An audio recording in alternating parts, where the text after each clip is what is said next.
শুভ দুপুর। আজকে রবিবার ছিল, সকাল থেকে কিন্তু বান্নার তোড়জোড়। প্রথমেই তো খাসির মাংস, রবিবার মানেই খাসির মাংস। আর তাতে না এই যে বড় বড় বড় বড় আলুর পিস। আর কৌশিক তো আলু খেতে ভীষণ ভালোবাসা। তারপর পেটের কথা একটু ভাবতে হবে। থানকুনি পাতার মধ্যে না আমি নুন, একটু গোটা কয়েক রসুন, একটু কালো জিরে, কাঁচা লঙ্কা দিয়ে ভালো করে একদম বেটে নিয়েছিলাম। আর সব শেষে কিন্তু একটু তেল ছড়িয়ে নিয়েছিলাম, সর্ষের তেল। এদিকে বসিয়ে দিয়েছি আজকে চিংড়ি মাছ দিয়ে, পেঁয়াজ রসুন সব কিছু দিয়ে লাল শাক করলাম।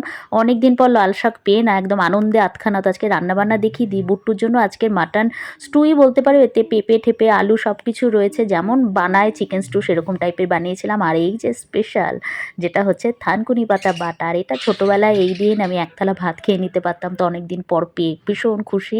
লাল শাকটা অনেক দিন পর পেয়েছি। এটা তো একদম পেঁয়াজ রসুন সব ফোড়ন দিয়ে, শুকনো লঙ্কা ফোড়ন দিয়ে, নুন হলুদ চিনি, ব্যাস একটু চিংড়ি মাছটা ভেজে নিয়ে আর লাল শাকটা দিয়ে নাড়িয়ে চাড়িয়ে নিয়েছিলাম। আর এই মাটন স্টুটাও কিন্তু আমি অল্প একটু সর্ষের তেল দিয়ে, আর মাটন আলু আর একটু আদা রসুন পেঁয়াজ কুচি সব ছিল এতে, একটু গোলমরিচ গুঁড়ো ছিল, গরম মশলা গুঁড়ো ছিল। আর শুধু বুট্টুর জন্য মাটন স্টু, আর আমাদের জন্য বড়দের জন্য স্পেশাল সানডে মাটন কারি। আজকে কিন্তু কম তেল মশলায় করেছিলাম, কেন বলো তো খুব গরম পড়েছে। আর সবশেষে ওপর থেকে একটুখানি গরম মশলা ছড়িয়ে দিয়েছিলাম। এই ছিল আমাদের আজকে রবিবারের রান্নাবান্না খাওয়া দাওয়া।